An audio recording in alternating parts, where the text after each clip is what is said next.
वळूया पुढल्या बातमीकडे। मुंबईतल्या वरळी या ठिकाणचा एक बंद पडलेला बस स्टॉप सुरू करण्यात आला।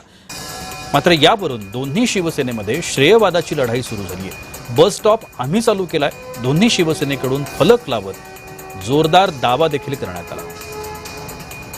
याचा आढावा घेतलाय आमच्या प्रतिनिधी भाग्यश्री प्रधान आचार्य यांनी।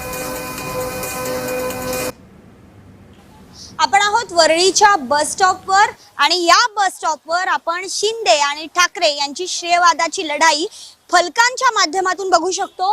हा तो बस स्टॉप आहे। गेले अनेक वर्ष हा बस स्टॉप बंद असलेला पाहायला मिळाला होता आणि हात सुरू करावा यासाठी इथले नागरिकांनी पत्र जी आहे ती दिलेली होती।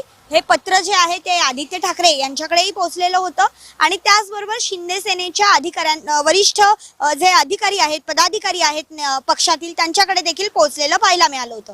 त्यानंतर अनेक प्रयत्नांनी हा बस स्टॉप आता पुन्हा एकदा सुरू झालेला आहे। नागरिक इकडे बस स्टॉपला बसची वाट बघताना पाहायला मिळतात।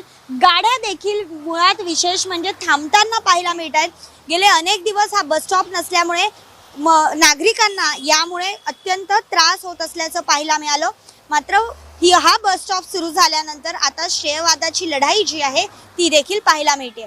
इथे ठाकरे सेनेनी देखील बोर्ड आपले लावलेले आहेत आणि शिंदे सेनेनी देखील बोर्ड लावलेले आहेत। दोन्ही बोर्डवर एकच वाक्य आहे, ते म्हणजे आम्ही काम जे आहे ते करून दाखवलेलं आहे आणि आम्ही कामातून आमचं वर्चस्व सिद्ध करत असतो, असं यातून एक संदेश देण्याचा प्रयत्न दोन्ही शिवसेनेनी केलेला पाहायला मिळतोय।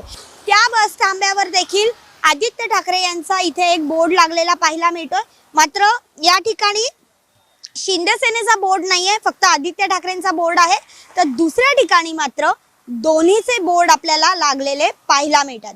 त्यामुळे एकंदरीतच ही कुठेतरी श्रेयवादाची लढाई आहे का? आणि आता जिथे आदित्य ठाकरेंचा बोर्ड आहे तिथे पुन्हा शिंदे सेनेचा देखील बोर्ड लागणार का, हे बघणं महत्त्वाचं आहे। यानंतरची श्रेयवादाची लढाई कशी असणार हे बघणं महत्त्वाचं ठरणार आहे। व्हिडिओ जर्नलिस्ट मनोज सह मी भाग्यश्री प्रधान आचार्य, जय महाराष्ट्र, मुंबई।